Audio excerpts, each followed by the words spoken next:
Na Epístola aos Romanos, Paulo explicou o plano de salvação de Deus. Todos nós somos pecadores e, por causa do sacrifício e da ressurreição de Jesus Cristo, como uma oferta pelo pecado, como um cheiro suave, como lemos em Efésios capítulo 5, versículo 2, somos justificados. Ora, desde que completamente, está claro, acreditamos no que Deus diz, ou seja, nos comprometemos a cumprir a vontade do Pai, como Abraão fez. Isso também Paulo descreveu esse entendimento na secção dos Romanos. Então, quando acreditamos em Deus, então a justiça de Deus é imputada em nós.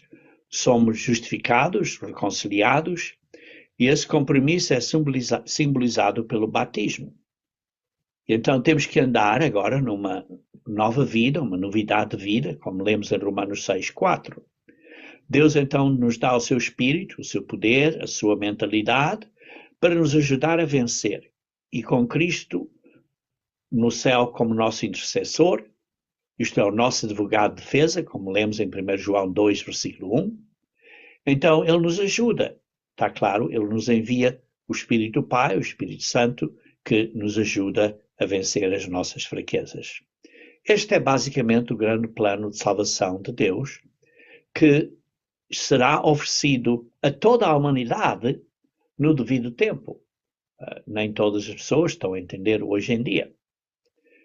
Ora, isso foi o que Paulo descreveu aos Romanos nos primeiros 11 capítulos dos Romanos. Hoje, então, vamos rever brevemente o início de Romanos, do capítulo 12, em que Paulo diz: visto que temos esta grande esperança tão grande, Paulo nos suplica para sermos um sacrifício vivo, usando o Espírito Santo de Deus para vencermos as fraquezas da carne, para realmente andarmos numa vida nova. E isto é bem razoável. É o nosso, como a Bíblia diz, o nosso culto razoável ou racional. E então, se fizermos isso, não nos conformamos ao mundo, vamos resistir às atrações do mundo, e então, com a ajuda do Espírito Santo de Deus, as nossas mentes podem e devem ser transformadas de uma mente carnal para uma mente divina. Então as nossas mentes são renovadas e cumprimos isto, provamos, vivendo a vontade do Pai. Agora, vamos continuar hoje a partir do versículo 3. E nos próximos versículos, Paulo então fornece princípios extremamente importantes de como servir e viver para cumprir a aceitável e perfeita vontade de Deus, o Pai. E então estamos sendo transformados através de vivermos esses princípios importantes de servir e viver. Então estamos sendo transformados para sermos perfeitos, como Deus é perfeito. Então Paulo começa com instruções para servirem, usando os dons que Deus nos dá. Isto, está claro, não é para a nossa glória. Olha, eu tenho mais deste dom, ou tenho mais daquele dom. Não. Mas Deus nos dá estes dons para realmente servirmos a Deus. Então, lemos então agora o versículo 3 de Romanos 12. Porque, pela graça que me é dada, digo a cada um dentre vós, que não pense de si mesmo além do que convém, antes pense com moderação, conforme a medida da fé que Deus repartiu a cada um. E por isso está aqui a dizer, digo a cada um, ou porque eu digo, é como se ele tivesse a dar-nos um mandamento.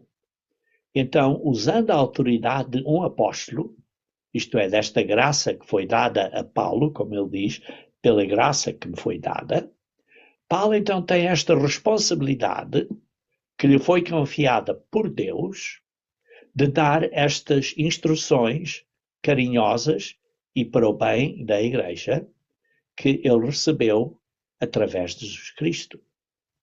E então diz assim, diga a cada um dentre vós que não pense de si mesmo além do que convém.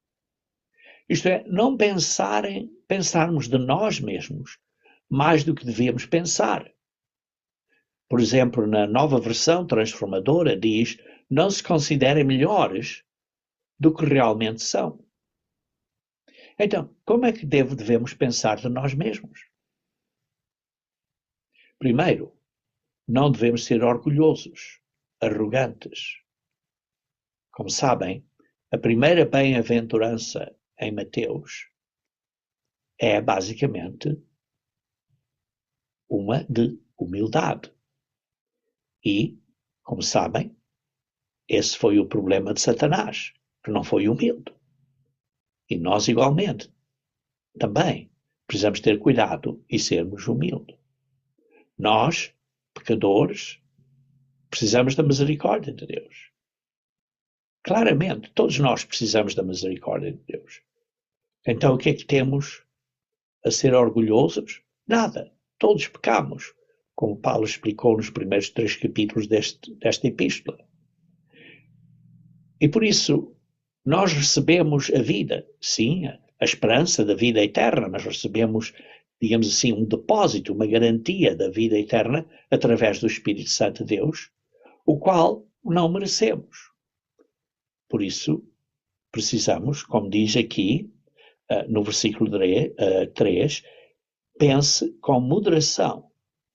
Pense com moderação, conforme a medida da fé que Deus repartiu a cada um. Isto é, pense sobriamente, com moderação. Como na nova versão transformadora diz, precisamos ser honestos na nossa autoavaliação. Isto é, sem ego. Isto é, ter uma mente moderada, uma mente sã. Pensem com moderação, com uma mente moderada, uma mente sã. Vejam em 2 Timóteo, capítulo 1, versículo 7. 2 Timóteo, capítulo 1, versículo 7. Lemos assim, porque Deus não nos deu o espírito de temor, mas de fortaleza e de amor e de moderação. Isto é, um espírito de uma mente moderada, é uma mente que é saudável, que não é puxada para um lado ou puxada para o outro, mas uma mente moderada, bem equilibrada, uma mente sã. Deus nos deu o seu espírito. É um espírito de moderação. É o espírito que é o Espírito de Deus, que procede do Pai. E depois, continuando a ler em Romanos capítulo 12, versículo 3, conforme a medida da fé que Deus repartiu a cada um. Como Deus dividiu a cada um uma medida de fé. Ou, noutras palavras, de acordo com a medida de fé que Deus deu a você, Deus deu a mim. Ora, o que é que isso quer dizer? Quer dizer, cada um de nós recebeu uma medida, um grau, uma quantidade de conhecimento, um nível de entendimento que vamos crescendo conforme estamos mais tempo na igreja.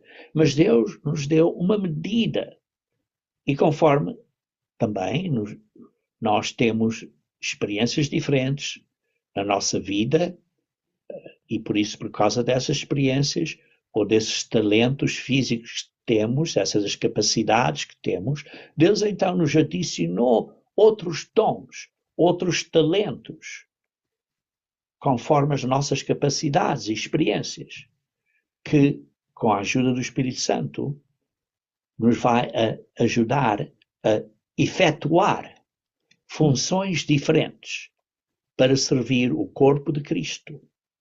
Isto é, o organismo espiritual, que é o corpo de Cristo, que é a Igreja de Deus. Agora, continuando, agora vou ler versículo 4 e 5. Porque assim como em um corpo temos muitos membros, e nem todos os membros têm a mesma operação, assim nós que somos muitos, somos um só corpo em Cristo, mas individualmente somos membros uns dos outros. Ora, nós somos parte de um só corpo em Cristo, isto é, de uma só Igreja de Deus, de só um organismo espiritual, que é o corpo de Cristo. Mas sim, temos dons diferentes. Diz como em corpo temos muitos membros e nem todos os membros têm a mesma operação. A mesma coisa que lemos, por exemplo, em Coríntios. Uns têm, um membro do corpo tem uma operação, outra parte do corpo tem outra operação. Cada parte do corpo tem a sua própria função.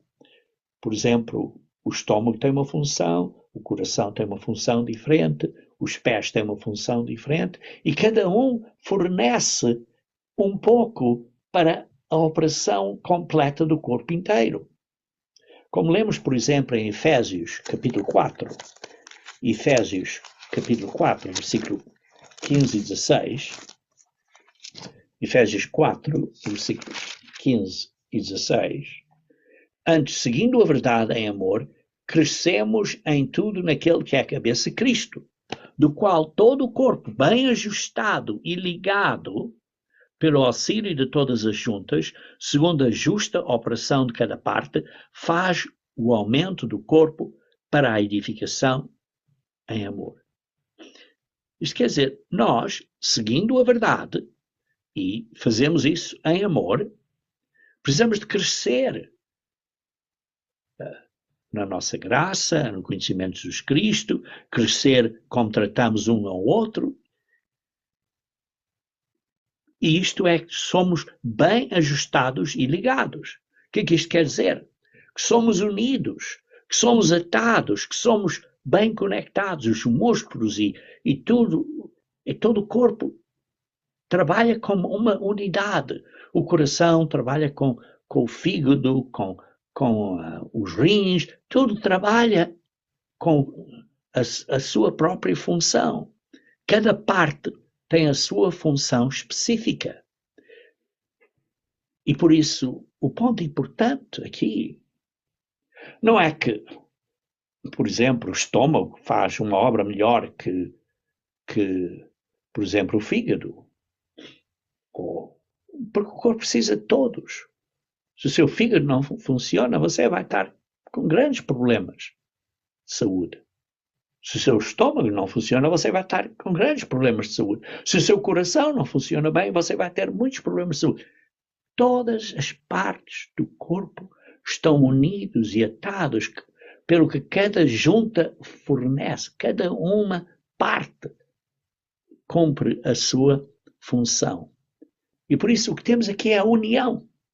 É a união que é tão importante no nosso corpo físico, em analogia, que é a união que necessitamos como membros da Igreja de Deus. E cada um de nós tem a sua função, tem os seus dons, tem as suas capacidades ou habilidades para cumprir o nosso propósito que Deus nos deu para fazermos a obra de Deus.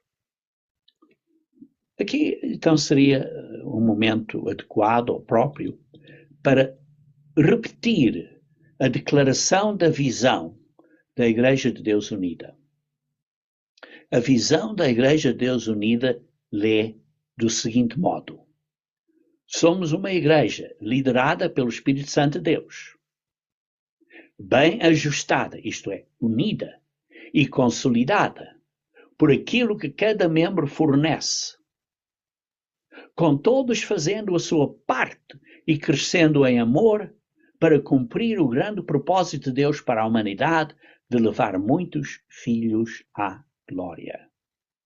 Isso é, esta visão da Igreja de Deus Unida é extraída de Efésios capítulo 4, versículo 16 e também de Hebreus capítulo 2, versículo 10. Então, por que precisamos trabalhar em união como um corpo? Para que, eventualmente, nós vamos estar trabalhando como um corpo eterno no reino de Deus. não só no mundo da manhã, mas no novo céu e na nova terra, eternamente. Mas agora estamos sendo preparados para fazer isso. E por isso é importante que nós tenhamos a fazer a nossa parte. A nossa parte. Cada um de nós serve uma função diferente, mas trabalhamos como uma equipe. Por exemplo, tem pessoas que são escritores, que escrevem os artigos. Outro, por exemplo, que é o editor da Boa Nova. Outros que fazem programas de televisão. Outros que fazem, por exemplo, o layout, o design da revista. Outros que traduzem para português. Outros que, por exemplo, estão a trabalhar, por exemplo, até na gráfica. Outros que vão entregar as boas novas a outras pessoas ou enviá-las a outras pessoas. Todos trabalhamos em conjunto, porque é uma equipe. Não é só uma pessoa a fazer tudo, porque senão essa pessoa estava completamente esgotada. Deus dá talentos e capacidades a umas pessoas e a outras pessoas. Uns fazem uns shorts, outros fazem vídeos para porem no site, outros ajudam a propagar as coisas na internet. E todos nós, hoje em dia, através da técnica que temos, podemos ajudar a obra de uma ou outra maneira.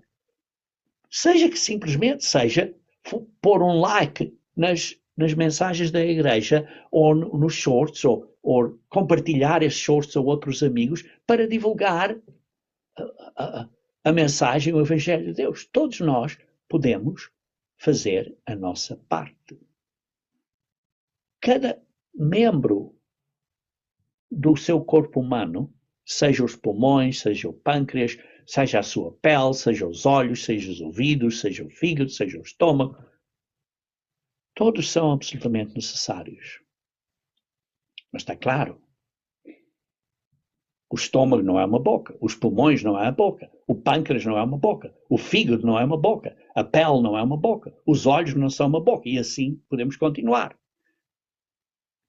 Só temos uma boca. Não é que todo mundo esteja aí a querer ser uma boca, mas nós ajudamos o corpo, colaboramos como uma unidade para a obra ser feita.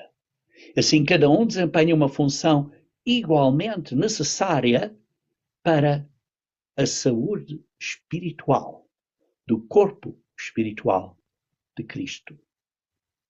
Assim, Deus decidiu dividir a carga de trabalho entre várias pessoas. E precisamos trabalhar juntos como uma equipe unida. Agora, em seguida, Paulo lista várias funções de serviço espiritual, isto é, alguns dons espirituais, algumas habilidades que são espirituais, tal como ele fez em 1 Coríntios capítulo 12, versículos 8 a 10. Agora ele vai demonstrar aqui alguns exemplos de funções espirituais. São alguns exemplos, não são todas. Em Coríntios dá alguns exemplos e aqui está outros exemplos diferentes. Tudo bem.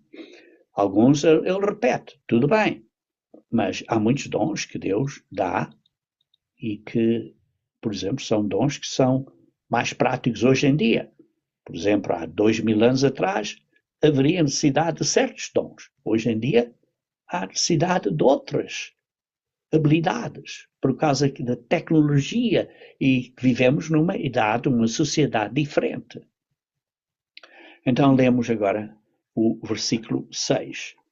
O versículo 6 de Romanos 12.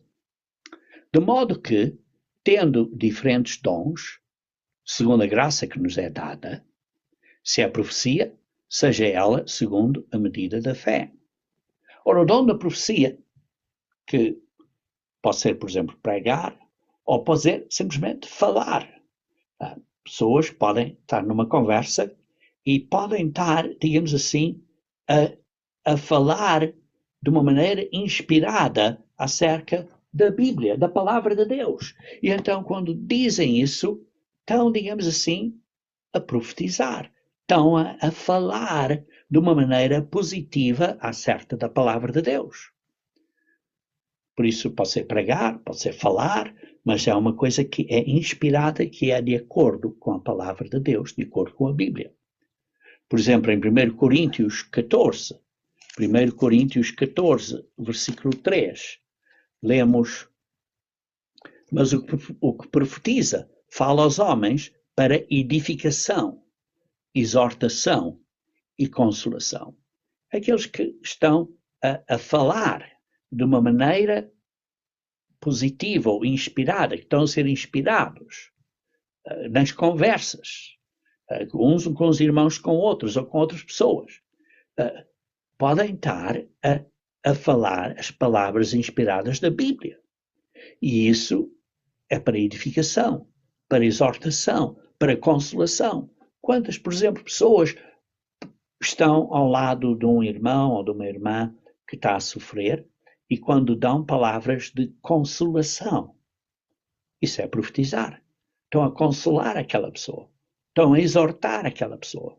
E por isso, alguns têm certas medidas diferentes de certas partes desse talento, desse dom. Por exemplo, alguns são pessoas que sabem explicar coisas muito bem. Outros podem ser professores que sabem explicar coisas. Veja em Atos capítulo 15. Atos capítulo 15, versículo 32. Atos 15, versículo 32. Depois Judas e Silas, que também eram profetas, exortaram e confirmaram os irmãos com muitas palavras. Exortaram e confirmaram. Isto é, sabiam explicar bem certas coisas da Bíblia na conversa, quando estavam a conversar, de acordo com a proporção da fé que receberam, isto é, do dom que foi confiado a eles. O ponto importante é que nós devemos nos manter dentro da nossa, deixe-me chamar isso, dentro da nossa esfera. Temos que permanecer dentro da nossa capacidade ou do dom que Deus nos dá. E por isso, por exemplo, você tem um certo dom. Não esteja agora a pensar que vai ser um ministro, ou vai ser um ancião, ou vai ser um pregador na televisão. Talvez Deus não tenha dado a você esse dom, mas você use o dom que Deus lhe deu. E não está a fazer isso para satisfazer o seu orgulho, mas está a fazer isso para edificar o corpo espiritual de Cristo, a Igreja de Deus, a obra de Deus.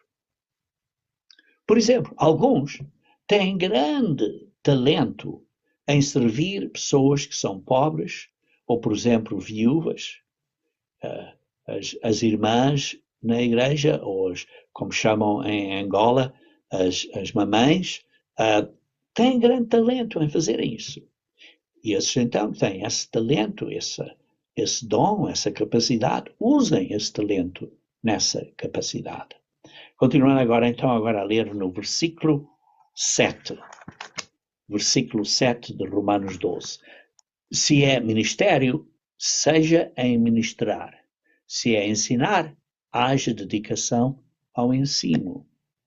Ora, a palavra ministério aqui, se é ministério, a palavra grega é a palavra 1248, que é diaconia, onde nós, em outras partes da Bíblia, usamos a palavra diácono, o diaconiza.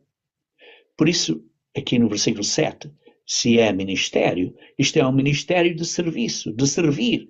É, digamos assim, a obra de um diácono, porque a palavra grega é diaconia, é servir como um diácono. Se essa é a sua responsabilidade, seja em servir como um servo, e se tem esse talento para servir numa específica tipo de situação, então sirva, esteja a servir desse ponto. Mas sim, também há pastores e professores, como lemos, por exemplo, em Efésios, capítulo 4, versículo 11. Efésios, capítulo 4, versículo 11. Aqui diz que Deus, Efésios 4, versículo 11, deu à igreja uns para apóstolos e outros para profetas e outros para evangelistas e outros para pastores e doutores. E por isso Deus deu à igreja apóstolos. E sim, temos apóstolos dos dias de Cristo. Esses eram os apóstolos. Não é hoje. Era desses dias. Outros eram profetas. Profetas, sim, antes de João Batista e outros, incluindo João Batista, mas profetas. Depois, outros eram evangelistas e outros, e hoje em dia, é basicamente para pastores e doutores. Isto é para serem ministros e pastores e doutores, isto é professores. Aqueles que ensinam, que têm uma responsabilidade de ensinar. E por isso vemos talentos diferentes e dons diferentes conforme as eras, conforme a igreja necessita através da sua vida durante este mundo, da vida da igreja de Deus. E isso, como diz no versículo 12 aqui de Efésios 4, é para o aperfeiçoamento dos santos, para a obra do ministério, para a obra de servir, para a edificação do corpo de Cristo. E por isso, todos nós servimos de um modo ou de outro para edificar o corpo de Cristo, isto é, para a glória de Deus. Continuando agora então no versículo 8, ou o que exorta, use esse dom para exortar, ou o que reparte, faça-o, ou use esse dom com liberalidade, o que preside, use esse dom com cuidado, o que exercita misericórdia, faça isso com alegria. E aqui vemos então vários, digamos assim, dons. Por exemplo, uma das subdivisões da profecia é exortar. E por isso é que diz no versículo 8, o que exorta. Isto é, se tem a capacidade de encorajar outros, e se tem esse dom de encorajar outros bem, algumas pessoas sabem encorajar outras pessoas, parece mentiras, como sabem encorajar outras pessoas. Outros de nós batalhamos a encorajar as pessoas. É como se não tenhamos as palavras corretas, que não saem bem da nossa boca. Mas continuamos a fazer o que podemos para encorajar as pessoas. Aqueles que têm o dom de dar ou repartir, dar, alguns têm a responsabilidade de dar o quê? Atos de caridade, atos de carinho. Não quer dizer que seja só dar financeiramente, pode ser, mas pode ser simplesmente telefonar a eles e estar em contato com eles e mandar uma mensagem a eles quando eles estão com dificuldades, estão doentes. Você sabe que um irmão está doente, principalmente irmãos no Brasil. Você conhece que um irmão no Brasil, ou sabe que um irmão no Brasil tem umas certas dificuldades, outro irmão no Brasil tem dificuldades diferentes. Fale com ele. Telefone a ele.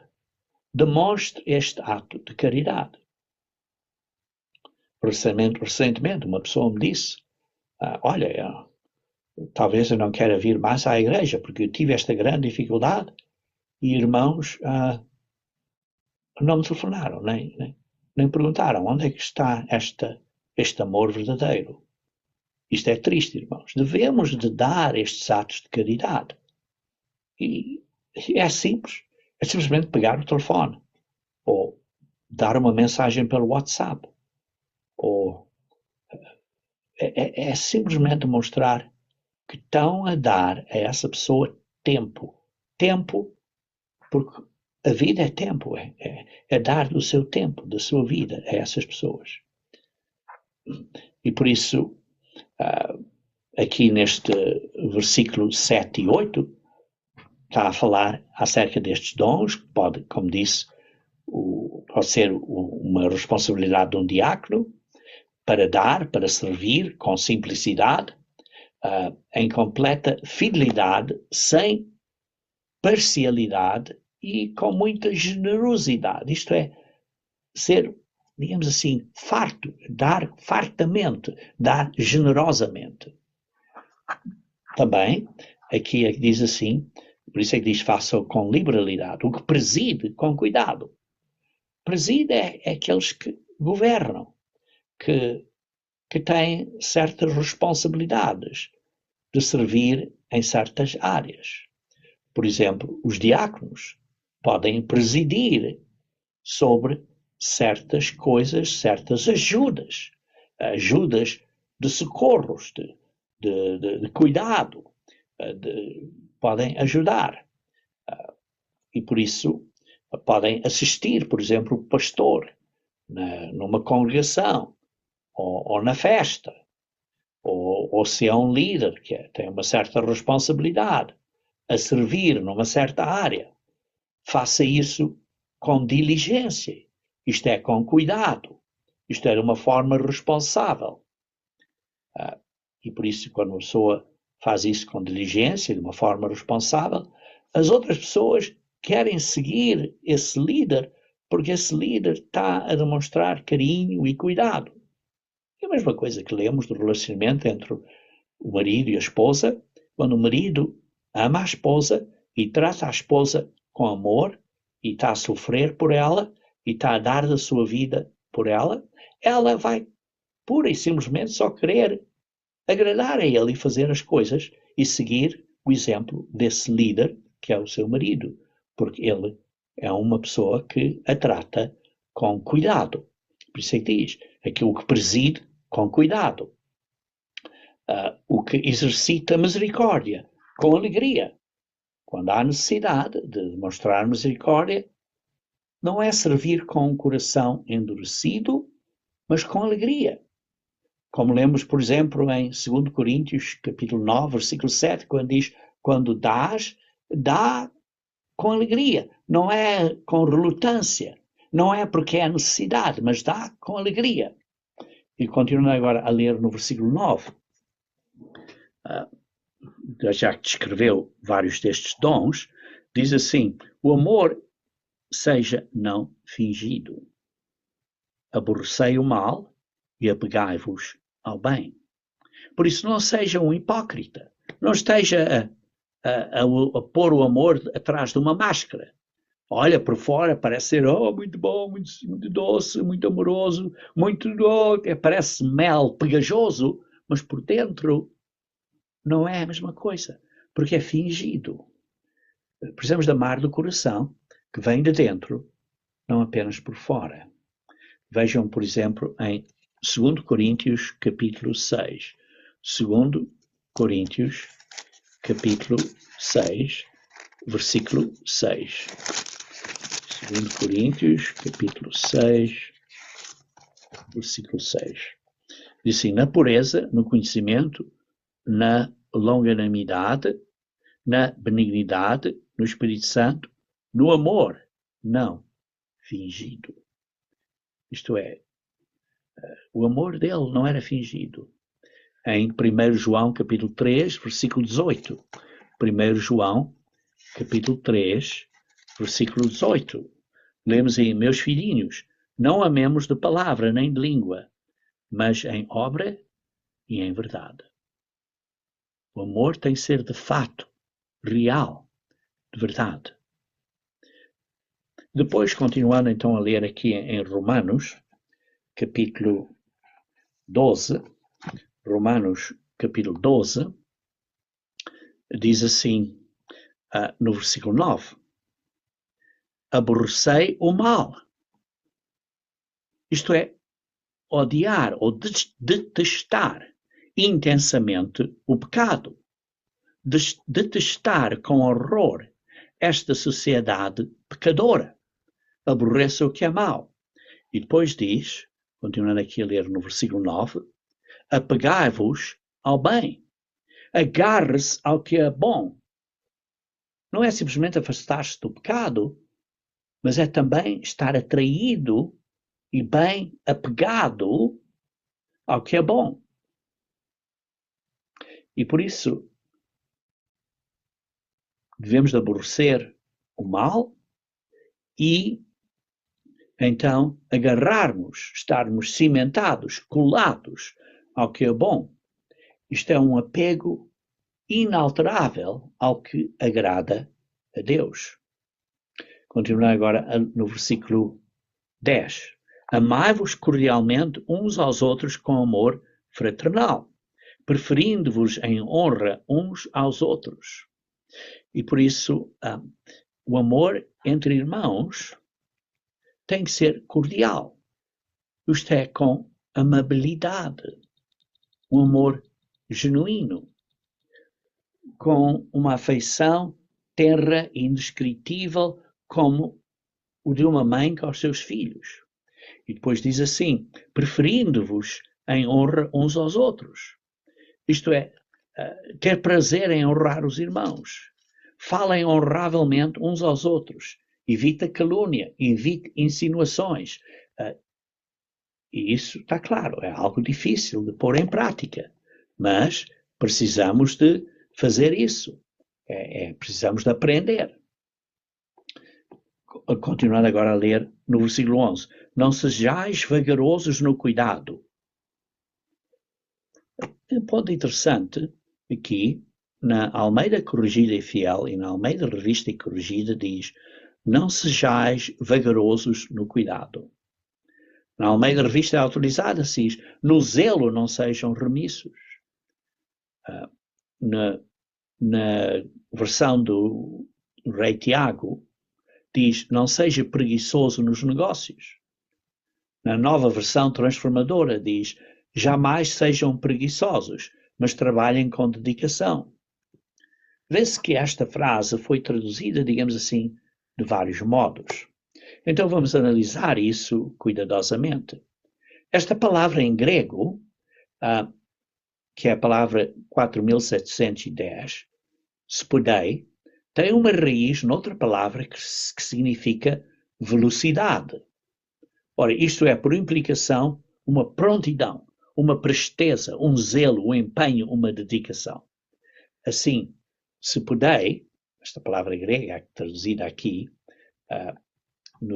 neste versículo, no versículo 11, não sejais vagarosos. Então, esta palavra aqui pode ser traduzida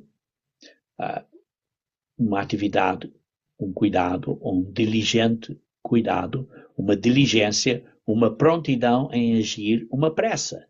Ou, em outras palavras, é um zelo, um propósito, um entusiasmo, um fervor. Por isso, não sejam vagarosos no cuidado, isto é, tenham um zelo, um propósito, um entusiasmo a servir e por isso a ter cuidado dos outros. Sejam fervosos no espírito. E por isso, em assuntos espirituais, não devemos ser preguiçosos em realizar os deveres cristãos. Por exemplo, em Jeremias 48, versículo 10, diz, maldito aquele que realiza a obra do Senhor desleixadamente. Isto é, com falta de cuidado, falta de zelo, que não seja diligente na obra de Deus. Se você tem uma parte, uma função, Deus deu a você um dom para fazer a obra de Deus, e você está a fazer isso desleixadamente, de uma maneira assim preguiçosa, de uma maneira que não é zelosa, com falta de cuidado, com falta de zelo, porque não está a ser diligente na obra de Deus, diz assim, maldito seja aquele que faz isso. Lemos isso em Jeremias 48, versículo 10. Em Atos 18, versículo 25, diz, fervoso do espírito. Em Apocalipse 3, versículo 16, está a falar acerca de que as pessoas não são nem quentes, nem frias, diz, não são fervosas, mas diz, olha, és morno. Precisamos ser zelosos. E também em Apocalipse 2, versículo 4, está a falar acerca das pessoas que abandonaram o primeiro amor, esse zelo. E depois diz assim, continuando aqui no versículo 11, servindo ao Senhor. Isto é, quando servimos a Deus, precisamos ser zelosos em espírito, ter cuidado, ter entusiasmo. Hoje em dia, talvez ponhamos isso de outra maneira. Com um senso de urgência. Com um senso de urgência. Precisamos ter este zelo espiritual, fervosos no trabalho, com um senso de urgência. E por isso, você e eu, nós, somos responsáveis em usar os dons espirituais que Deus deu a você e deu a mim para servir a obra de um modo que é agradável e dá honra a Deus, com simplicidade e intenção. Versículo 12. Alegrai-vos na esperança, sede pacientes na tribulação, perseverai na oração. Por isso, temos que ter esperança. Esperança é que venceremos. A glória de Deus em nós será revelada em nós. Nós vamos vencer. Isto é a nossa esperança. E por isso é o que diz em Hebreus capítulo 3, versículo 6. Se tão somente conservarmos firme a confiança e a glória da esperança até ao fim. Precisamos de conservarmos-nos firmes a confiança e a glória da esperança até ao fim. Precisamos de nos manter firmes. Depois diz, pacientes na tribulação, pacientes nas provações. Em Romanos 8, 17 e 18 diz que seremos glorificados juntos se formos e mantermos fiéis através destas dificuldades. Em Mateus 10, versículo 22 diz, precisamos de perseverar até ao fim. Em 1 Coríntios 13, versículo 7 diz, suportai todas as coisas. E por isso diz, continuando aqui no versículo 12, pacientes na tribulação e perseverai na oração. Perseverai na oração. Tudo depende da nossa proximidade de Deus. Estamos perto de Deus. Através da oração, através de como vivemos, através de que estamos a estudar a Bíblia continuamente, sem estes pontos básicos de mantermos uma proximidade de Deus, sem oração, por exemplo, não podemos aborrecer o mal. Não podemos agarrar-nos ao bem.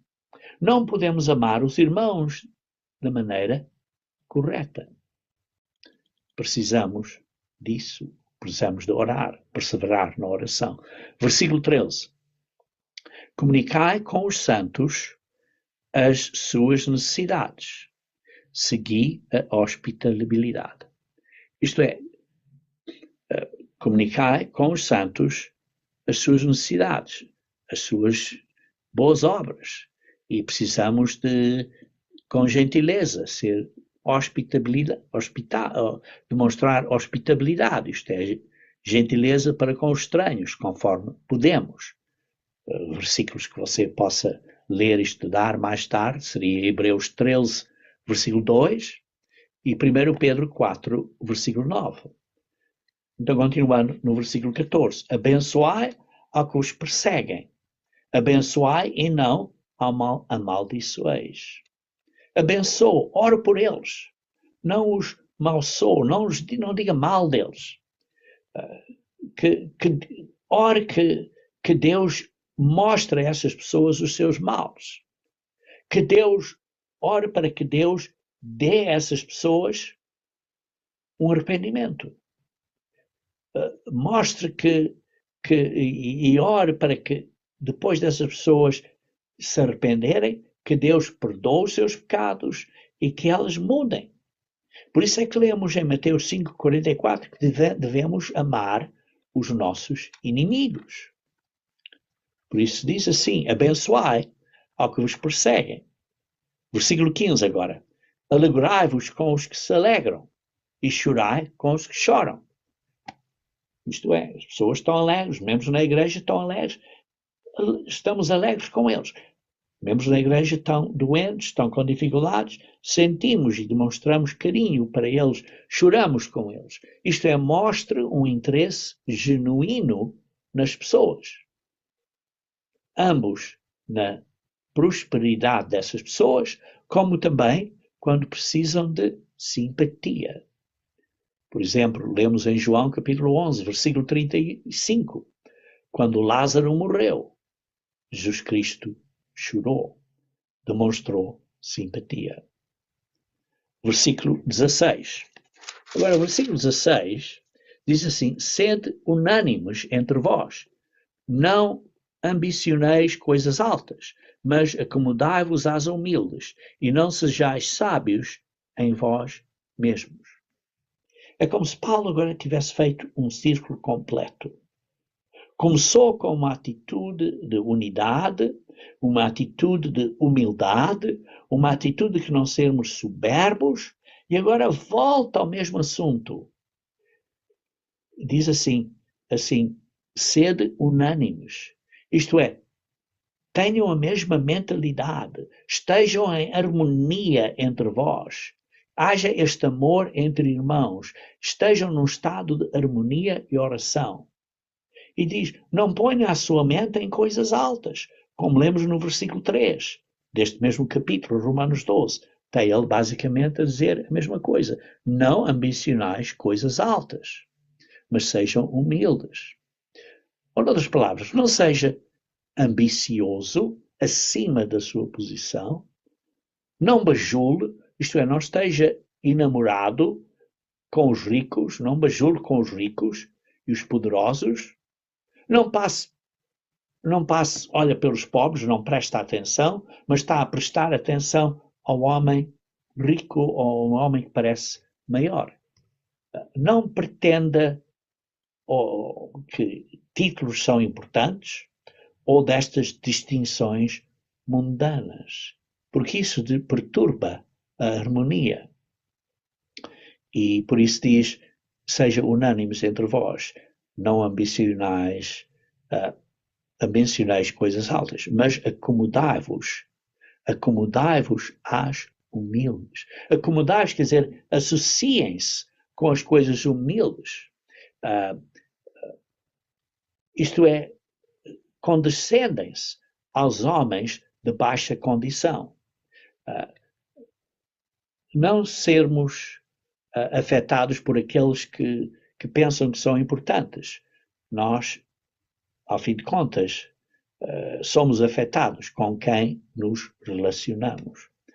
E por isso não seja sábio na sua própria opinião, não seja orgulhoso, não se enche na sua própria autossabedoria, porque a sabedoria e o discernimento não são apenas seus.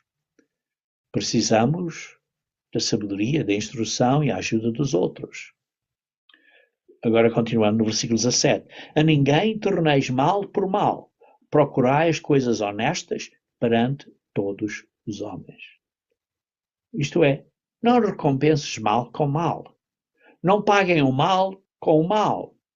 Não preste atenção, por outro lado, a cada pequena ofensa ou mágoa para depois fazer essa pequena ofensa uma coisa grandona e depois está a recompensar mal com mal.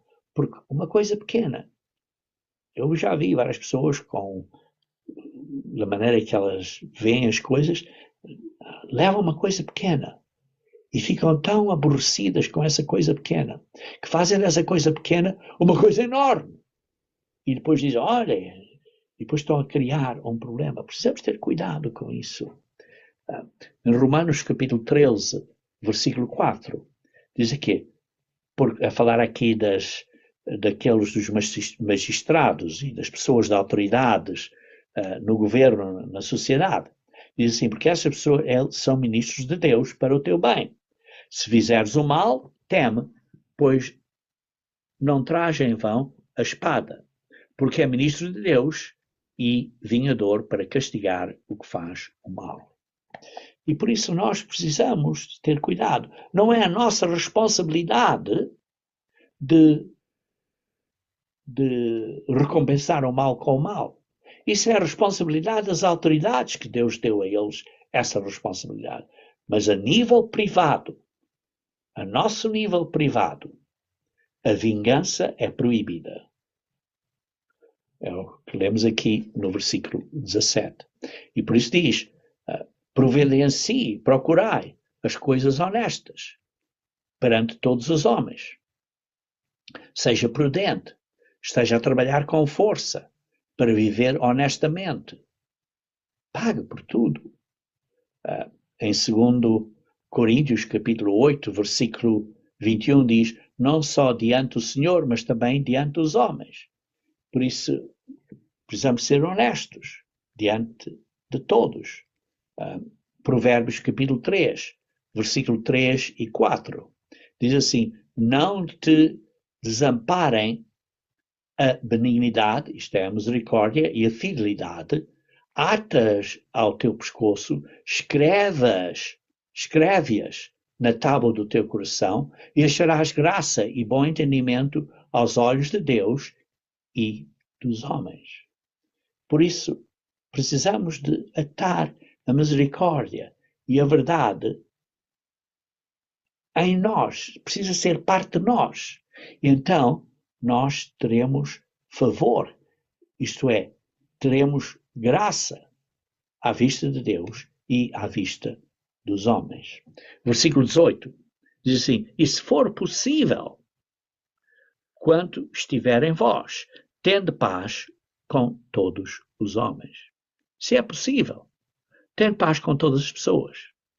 Em Colossenses 3, versículo 15, diz, a paz de Deus precisa estar nos nossos corações. Isto é uma paz de espírito. Por isso, se é possível, faz tudo quanto possível para haver paz com todos. Versículo 19, que é semelhante ao versículo 16, perdão, ao versículo 14, versículo 19, que é semelhante ao versículo 14. Não vos vingueis a vós mesmos, amados, mas dai lugar à ira, porque está escrito, minha é a vingança, eu recompensarei, diz o Senhor. Por isso, não nos devemos vingar. Não devemos, como diz, fazer mal por mal. Porquê? Porque quando nos vingamos,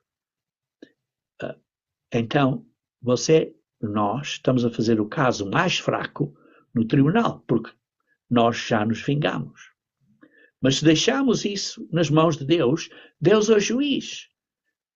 Deuteronômio, capítulo 32, versículo 35. Vamos ver então.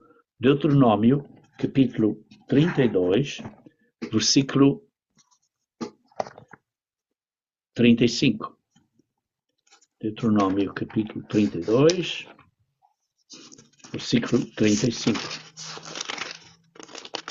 E aqui vê-se que esta frase vem do Antigo Testamento. Deuteronômio 32, versículo 35. Diz assim, porque o Senhor fará justiça ao seu povo e se compadecerá de seus servos. Deus é que fará a justiça. E no versículo 35 diz, minha é a vingança e a recompensa ao tempo que resvalar o seu pé. Deus é que faz a vingança. O Senhor é que fará a justiça ao seu povo. Precisamos de confiar, porque Deus é juiz, e precisamos de confiar, dar espaço à justiça e à ira de Deus.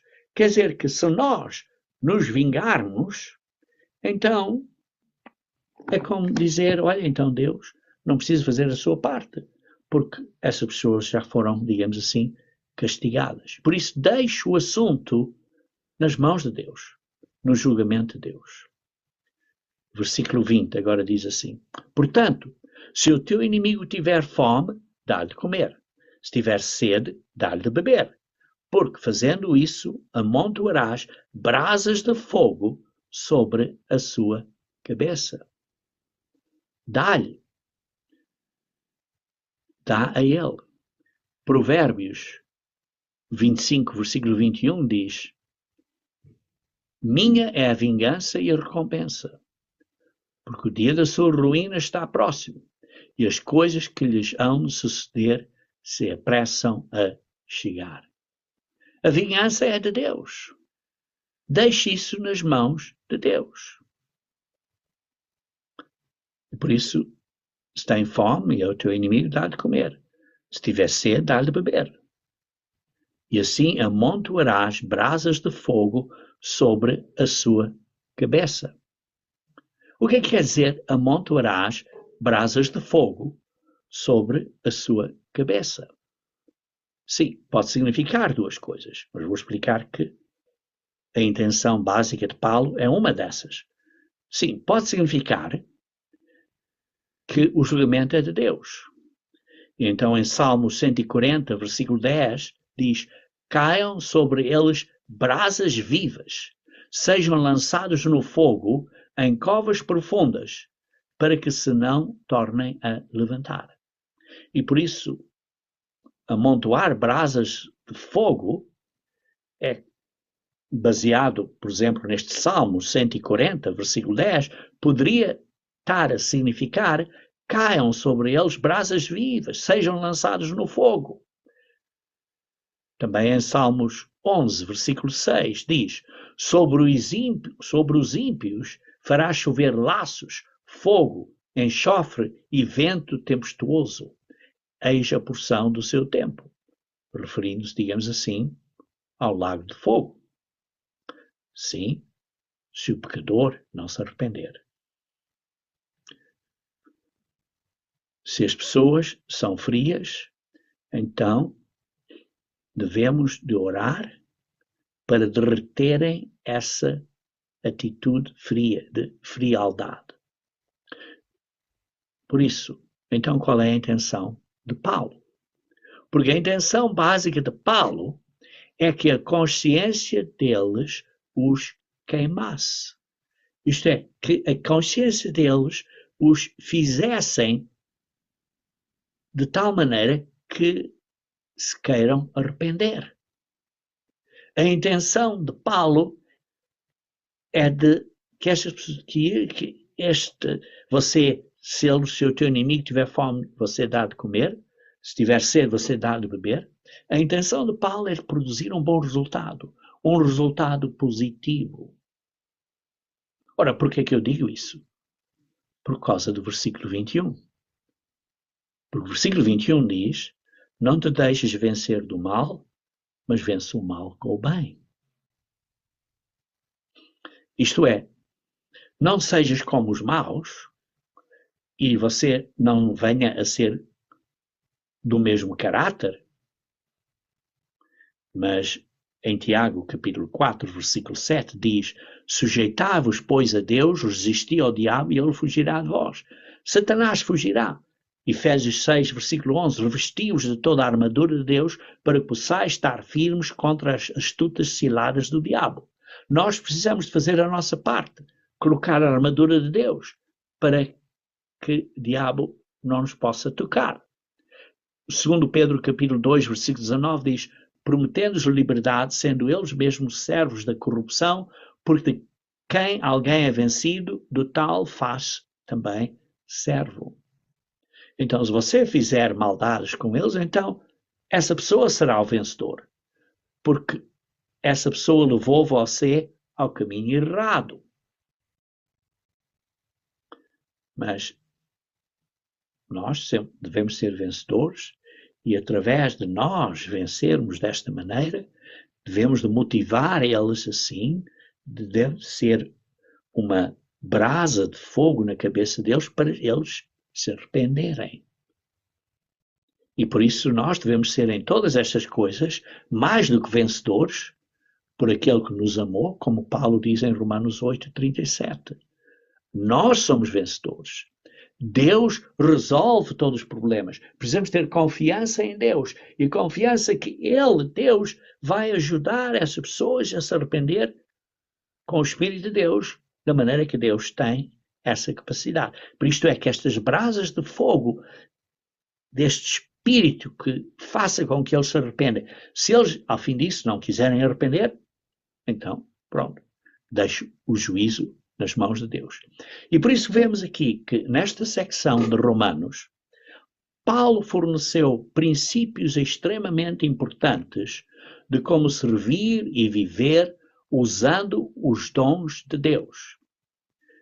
Descreveu princípios de como cumprir a vontade aceitável e perfeita de Deus, o Pai, e assim nós estamos neste processo de sendo transformados para virmos a ser perfeitos como Deus é perfeito.